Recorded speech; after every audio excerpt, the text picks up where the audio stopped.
President Joe Biden has partially lifted a ban on Ukraine using American weapons in strikes on Russian territory, according to US officials. The change in policy is understood to apply only to defend the area of Kharkiv. Let's speak to Kateryna Malofieieva, a journalist in Kyiv. Good morning, Kateryna. Good morning. What difference does this make? Well, that's this decision of sort of like partial lifting of the ban of the using of the Western weapon is actually quite significant in Kharkiv region, and specifically they specify about it that it's allowed to use in protecting this area.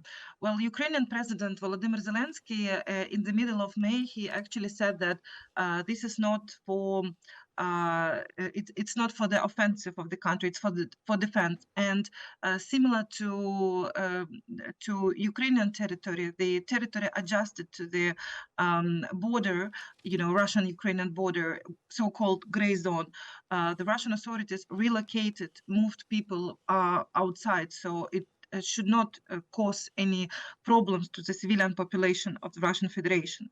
So Ukrainian president was quite consistent in his speeches that it's indeed important for Ukraine to be able to use a Western weapon to protect its territory. Also, the NATO General Secretary said that the NATO countries should reconsider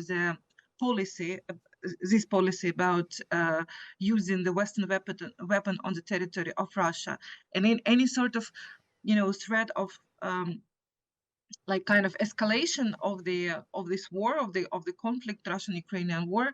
I don't think they have any ground here, because Russia used the window of opportunity before the Western weapon arrive on the territory of Ukraine, and they basically started a surprising offensive in Kharkiv region. So I know a lot of people who are living right now Kharkiv have been scared of the potential, not even escalation. They are afraid that Kharkiv at some point might be even lost. I know people who are leaving the city. Also, earlier this morning, Russia continuously attacking Kharkiv.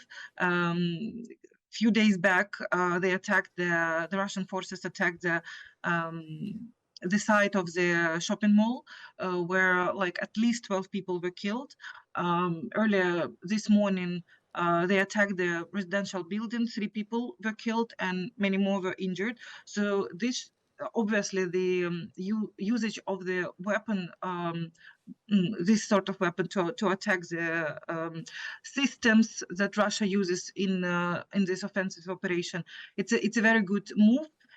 It's a very good step for not only for Ukraine. It's a very good step in terms of the policy. And I understand that for US electorate, right? So it's only the first step. We obviously have a ban right now on using the ATACMS, long range missiles on the territory of Russian Federation. But this news that happened yesterday is just the first step, just to try and see the reaction.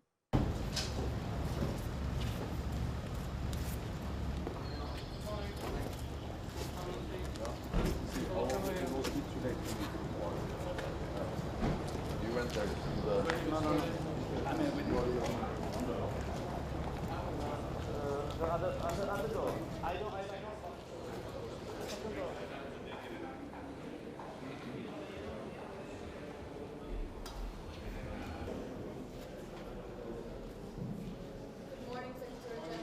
Good morning. Secretary General, what's your comment on the latest news? Ukraine has the right for self-defense. We have the right to help Ukraine uphold the right for self-defense, and that does not make NATO allies a party to the conflict. That was the case back in February 2022. That was the case last year, and that remains the case. And escalation, well, Russia has escalated by invading another country, and Russia has escalated just last weeks by opening a new front where they are hitting Ukraine from inside Russia. And of course, to assume that Ukraine should not hit back is in no way reasonable, because Ukraine must be able to defend their territory, also of course by hitting the artillery, the missiles which are launched against them.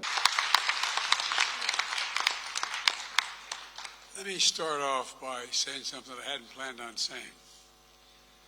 You know, I think there are very few people in Europe or in continental United States and the North American continent that thought this man would stand up and come to the aid and assistance of Ukraine. He increased his military budget. He stepped up. Japan, because he understood that when any part of the world has 185,000 people, soldiers crossing a border, stealing sovereignty from another nation, that it affects the whole world. I want to thank you again publicly.